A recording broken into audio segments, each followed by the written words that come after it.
All right, let's do it. Hello, everyone, and welcome to the May Real Talk About Real Estate. My name is Michelle, and I'm the marketing lead for the ABR designation. Today, I am joined by Robert Morris, who is a broker with Parks Realty in Smyrna, Texas. Excuse me, Tennessee. Oh my gosh. I'm Yeah, just making sure you're paying attention. I am. This month, we're talking about the foundations of DEI, diversity, equity, and inclusion, and why that matters as a buyer's rep. As a reminder, we are live, so if you have any questions or just want to say hi, leave us a like or comment on the video. Robert, we spoke earlier about how expansive this topic is, but let's start with the building blocks. Could you please give us some real life real estate examples of the D, E, and I of DEI? Michelle, I'd love to. And good morning. Thank you for the opportunity to be able to share with all of the wonderful real estate professionals on this call. And actually, I'd like to start off by making sure that we understand a couple of pieces. Due to the fact NAR has made a commitment in these particular areas, more so in the last 3 years, the question has come up between individuals as to what is the big deal? What is it that what is this all about? And so I wanted to address that with you just for a minute and ask this question. Have you all appealed to as many potential customers as possible and embrace diversity in your everyday business operations? Now, that's a rhetorical question, and I'm not necessarily looking for an answer, but I want you to think about it. If you look at your book of business, could you say your book of business that you have, how many people that you've done business with that look different than you, that may have some different backgrounds than you, that may have a different perspective than you? What does that look like for you in your business, right? So as buyer reps, we talk about a couple of things, and one of those things is that we understand that the key to most any successful business is to appeal to as many people as we possibly can. Secondarily, the wider the appeal, the more opportunity that we have in our businesses to expand our customer base and increase our revenue. And last I checked, that profit was good in business that we have.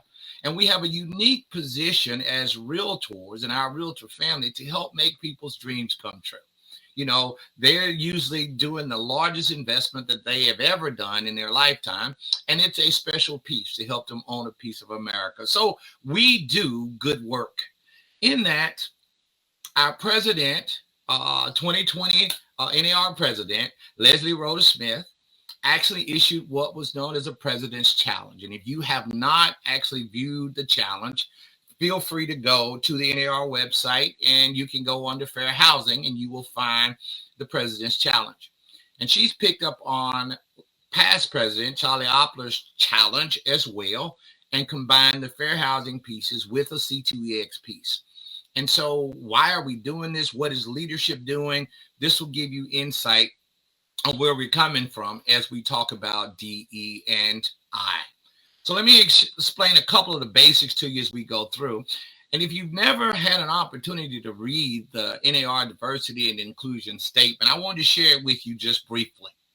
You see, NAR says we fully embrace perspectives from all walks of life, regardless of their race, their ethnicity, their gender, their religion, their age, their sexual orientation, or their gender identity, even their disability, their national origin, their socioeconomic status, their political affiliation, and any other qualities which we may define ourselves as. So that means that we rep everybody. We embrace all perspectives, and that has always been the position that we've adopted for NAR. So if you get an opportunity to read that, I would encourage you all to do so that you have some background as to where we are and where we're coming. What does it mean? We always talk about it. You hear DEI, people are throwing around DEI. What does it mean? Let's deal with the D first this morning. You see, diversity is to consider all people as unique and recognize, understand, and appreciate their individual differences. They're even with identical twins, they are not totally identical. All right. They do have insight to one another. They do have triplets or quadruplets or whatever, but we are all individually sort of different. Diversity says, how about we consider all of us as unique human beings? And we recognize, we understand, and we even appreciate their individual differences. They do it a little bit different than I do. They see things a little bit different than I do. They even prepare their food, right? A little bit different than I do. But at the end of the day, basically human beings eat sort of the same food. Unless we're vegan or vegetarian or something, we basically prepare foods differently, but we consume sort of the same stuff. So diversity is the first piece of this DEI conundrum that we're talking about. Let's deal with the E, because people sometimes confuse what does it mean. So when you hear the word equity, equity is where we provide various levels of support and assistance depending on the specific needs and abilities. In other words, to achieve a greater fairness of treatment and outcomes. So there's a misnomer about equity. Equity puts somebody ahead, or equity gives somebody an advantage. But if you look at the actual graphic that we have three young individuals trying to watch a ball game, and we had to assist them in different ways. The tallest young man didn't need any help. He could look over the fence and he could actually see the game just fine. But we had the shorter person who needed a couple of crates to stand on. And then finally, we had a person who actually needed a ramp. Now, the result is that all three can enjoy watching the game. All right. So that is what equity is about. Those support and assistance pieces, depending on their specific needs and their abilities. That's equity. But what we always talk about, equity involves trying to understand and give people what they need to fully enjoy healthy lives. That's what equity is all about. But sometimes we confuse it with this word because they are spelled close. This is equality. And a lot of people says, well, we should be talking about equality. We should be really talking about how we make things equal. And I love the concept. As a matter of fact, most laws are written to try to establish what we call equality. But in contrast, equality aims to ensure that everyone gets the same thing in order to be healthy, to enjoy a healthy life, and to be all well taken care of. But let's look at the same graphic. We gave everybody a crate in this particular example to watch the game. We delved out equality for everybody, but it still doesn't solve the issue. We still, where the tallest young man didn't even need a crate. He could see the game before, but in equality, it says we give everybody the same.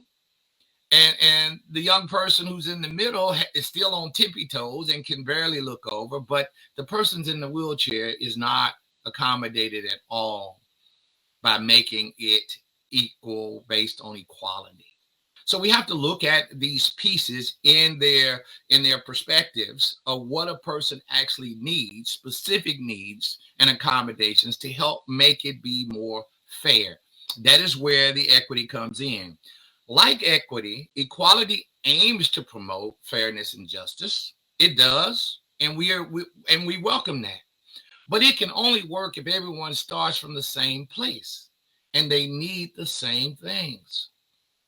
So we talk about equality in the same line. We talk about equity to help those who have had other circumstances that may not have created an equal playing field to begin with.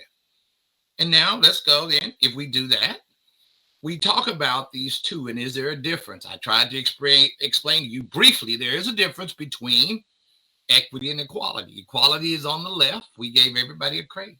Doesn't solve the issue, doesn't solve the problem, and doesn't create a sense of fairness. Whereas equity, giving those what they need specifically to make it more fair, that and to enjoy a quality of life that is good. That is what equity is all about. So we got diversity, unique individuals. We have equity, trying to give people specific needs to help them have a more healthy and enjoyable life. And then, of course, I want you to know equality is not always justice, because those who are empowered to enforce it don't necessarily enforce it. Equality can only work when everybody's playing by the same set of rules. So equality on my left and justice on my right, which it allows all three young men to be able to watch the game and enjoy that quality of life. And sorry, just to jump in, and I just want to add in that if you go back a slide really quickly, I shall. You'll see that there's, well, I guess equality, and there's, I actually wanted to go one slide back, but in the equity slide, yeah, there we go. No one's losing when everyone has equity. Like, I think that that's a misconception. I know you said that already. I just wanted to reinforce it while we're looking at this graphic of equity, that just because everyone's on the same playing field doesn't mean that someone's losing in the situation.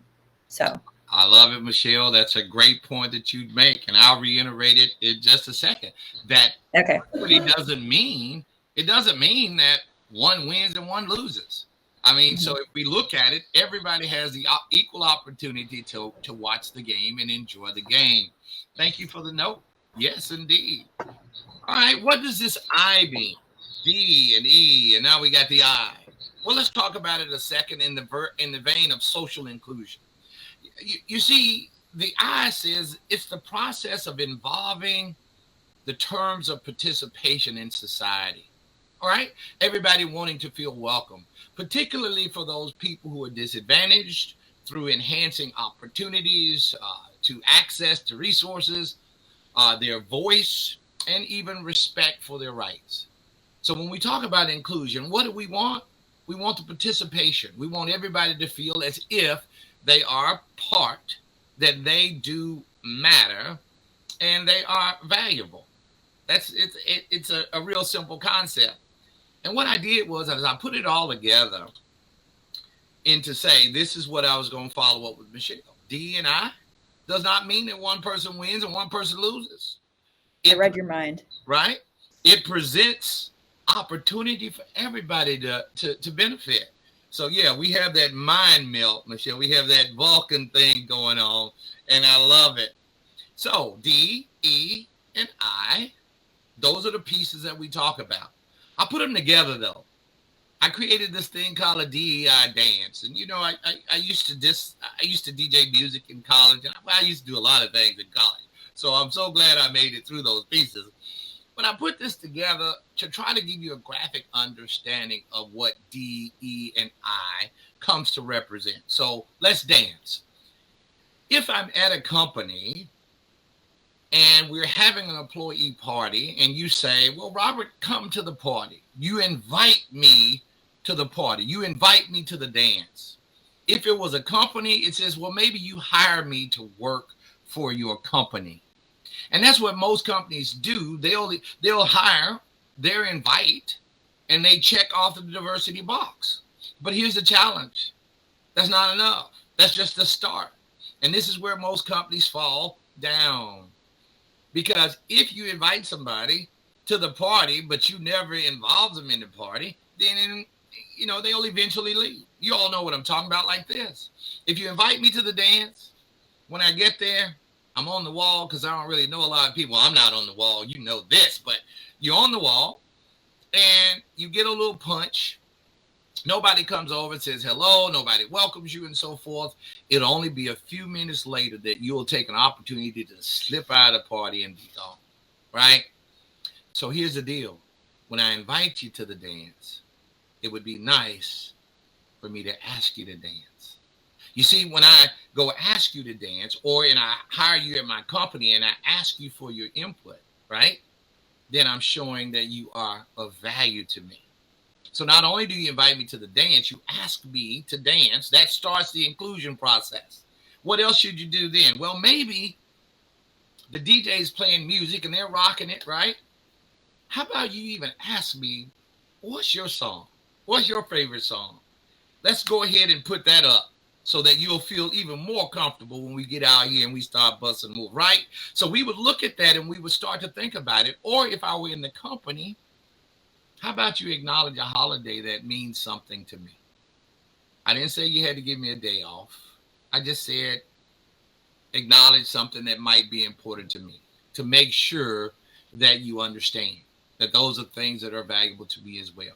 That I'm valuable, that you are valuable, and you value my input and what I have.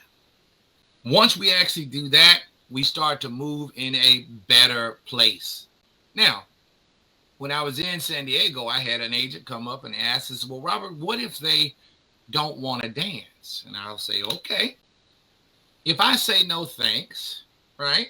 I don't want to, I got 2 left feet. I don't really want to dance. Well, what you say to me is that don't get mad, smile, accept me, thank me for showing up. And say, hey, okay, Robert, what we're going to do is going to come get a gang of us. We're going to surround you, get you off of this wall, and get that body moving in just a few minutes. That, my friends, gives us D, E, and I. Diversity of hiring me, that's a good start.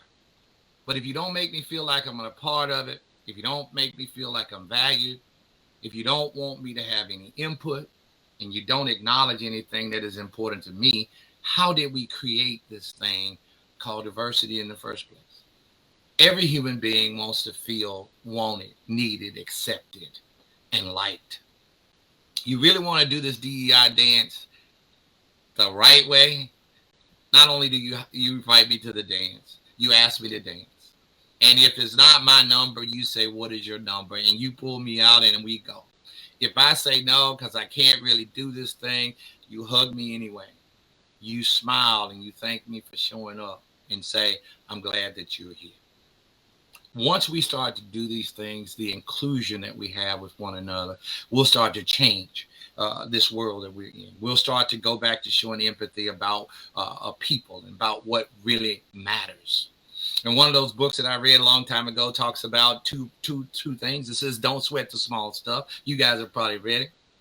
That was rule number 1. Rule number 2 says, you know what? In the grand scheme of things, it's all small stuff. The things that we actually have disagreement about, we are more alike than we are different. So as we go through this journey together, I hope that you will take it with us and we'll go forward. Why? Why buyers reps? Okay, let's seize upon the opportunity to explore what DEI really is by developing an increased awareness of culture and personal biases, right? Because we are better able to fully embrace diversity and creating a successful multicultural real estate business in the process. That's what we want to do. That's what we want to build. So exploring inclusive multicultural marketing and advertising strategies to broaden our base, that is going to be great. So I would ask you guys a question right now. How many of you have brochures that are done in any other language other than English? Or maybe I would even ask you the question, are they in any other font size other than Times New Roman 10 point? Because we have mature individuals out there who might need a little bit of assistance at like 14 point. If I went to your website and I spoke another language, or I had a hearing impairment or a seeing impairment, could I actually still view properties just like any other individual that would be out there? These are things that we need to bring to top of mind awareness if we're embracing this concept of DE and I. By developing an inclusive business plan to help you create an enduring business that is able to adapt and evolve to an ever-changing consumer base, that is an important piece. So what I'm going to do at this particular time, there are some resources that we're going to give you. We're going to go to a Q&A in just a second, but there are some resources that you guys are readily have access to be able to help hone this skill, to be able to gain better understanding about these pieces. And as I was sharing with Michelle yesterday, I said, you know what? Understanding starts with communication. You see, the more we communicate with one another, because there's always more than one side to a story. There's 2 sides or 3 sides or 4 sides to every story. And if we only hear the one side, we are confused as to why the other side is so discombobulated about it. But here's what I know. If we communicate more effectively with one another, it will then lead to more of an understanding. It doesn't mean that I'll accept it. Doesn't mean that I condone it. It doesn't mean that I agree with them, but at least I would then know where they're coming from. So therefore, we have the perspectives that we know about. And once we go from understanding, hopefully we can go to a more acceptance of compassion, and then to empathy for one another, and an understanding that we have. Because one more time, we are more alike than we are different. So we have videos at the NAR website about bias override to fair housing. That is about a 1-hour video. It's no cost. It's already paid in all of our dues. That's available for you. There is the Fair Housing Fair Haven simulation, which is one of the best I've ever seen put together. And our NAR staff did an excellent job with those who put that together. And it's a real life simulation from realtors who've experienced some pieces and consumers who've experienced some pieces. And that'll take about an hour. You got to sell 4 homes in 6 weeks or something like that. But it is well worth the journey to take to Fair Haven. And of course, when you actually do some of these things, like the 4th one is the At Home with Diversity course that we rewrote. It is timely, it is relevant, and it is powerful. And not only will you get your certification from completing that course and sending in your application, it counts for 3 different tasks on your C2EX endorsement. So once you actually have your At Home with Diversity certification, that's a strong piece for you completing your C2EX endorsement. If you want to know more, we just rolled out a new class, the Realtor Lead DEI course. It just debuted, I believe, in December. There's a link to that to be able to go through. It's online. Take you about 3 hours to do that. And it has good stuff in it because I was involved in that stuff too. And then, of course, we just debuted at the mid-year legislative meetings our newest course, the Bias Override, Overcoming Barriers to Fair Housing. And it was a total launch success. And we're starting to roll that out, and associations are asking for it around the country as well. There are a ton of pieces to help you and me meet this president's challenge, to understand more about DEI and as it relates to fair housing. And as I was walking the halls, Michelle, of the meetings last week, and people were talking about the DEI and the fair housing and how much are we going to have and so forth. It was interesting conversations. But the question came up, when are we going to stop talking about this? And the answer, it was just magnificent that I heard. It says, we will stop talking about it when there's nothing to talk about, when there's no longer a need for a conversation about it. But until that time, we're probably going to keep talking about these things that are important to helping everyone own a piece of America and to raise the bar, showing empathy for one another. Now, Michelle, I know that you had a couple of questions for me. I do have some recommended readings if individuals really want to pursue this area. A lot of you probably heard about The Color of Law, Richard Rothenstein's book. It is a powerful book, A Forgotten History of How Our Government Segregated America. I believe it's a must read or must audio book or whatever to give you perspective of where we were and where we're trying to go as a country as we work with the struggle for fair housing in America. And then, of course, we had the luxury last week of having this wonderful author. Isabel Wilkerson was at our mid-year meetings. This book is called Cast. And again, another quality piece to help us gain understanding about where things are. Because when we do communication, we gain understanding. Then we can evolve to those pieces of showing empathy and passion and appreciation for what those things are. So with that in mind, Michelle, I know you had some questions. I'm ready. All right. Well, first I want to remind everyone watching that feel free to leave a question for us and we will try to answer it. If not, Robert is in the group and can answer at a later date. But I did want to go back, we only touched on implicit bias. Can you kind of give more of an in-depth overview of what implicit bias is? Sure I can. Implicit bias is, first of all, we all have biases. We have things that we like and we don't like, and it's not just a choice. We kind of cater to certain pieces and not. All of us as human beings are biased. All of us as human beings are relatively, I use the word prejudice. We're prejudiced to where we live and what we drive and where our kids go to school and our choice of worship and the types of foods we eat. So I always tell people, get over it. It's not a big deal. We are, as people, as human beings, Homo sapiens, that's how we are. Implicit bias is the ones that we're not even aware of that we have. And they can cause us to act or react in ways that could hurt our business. I'm in Tennessee.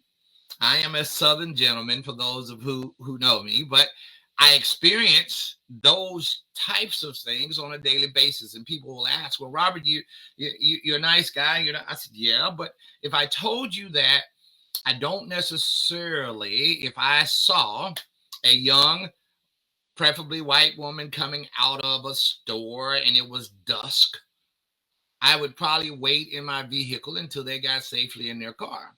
And the reason I would is I would want them in that implicit bias state, thinking that there would be some harm that would come to them based on that. Now, when I'm teaching with Matt, my friend, he says, did y'all understand what he said? He says he puts his life on hold so that he doesn't make the person feel uncomfortable about where they are, where they might want to go or whatnot. Implicit biases are things that we don't feel. If I got on an elevator per se and there were just tons of females that they should like just grab me or something because I'm looking good, I'm smelling. I mean, they really should. But let's just say they back up in the corner and they look down as if there's something. And if you were to ask them later on, why'd you do that? They says, do what? Well, implicit biases are those things that happen that we're not really aware of that happens that cause us to react in certain ways. So I'll give this to you because I didn't show you a slide, but there are three pieces we have to understand. There's stereotypes, there's prejudice, and there's discrimination. Stereotypes is how we feel, how we think about somebody. So we're going to stereotype as, oh, okay, they look like that. We put them in a group. That's what we think. Prejudice is how we feel about somebody. I feel that they would be wrong. Discrimination is how we act toward those individuals based on how we feel. Okay, one more time. If we're going to stereotype people, which we do, we put them in categories, it's kind of what we think about people. Well, they always are like that. They always do that. Okay, so we're grouping of people. That's a quick analysis of what we're trying to do. So it's how we think. But prejudice is how we feel. Well, I feel that that person would do me harm, or I feel that I'm not supposed to like that person. And then, of course, discrimination is when we act out on those individuals based on how we feel about them. And that's where we cross the line.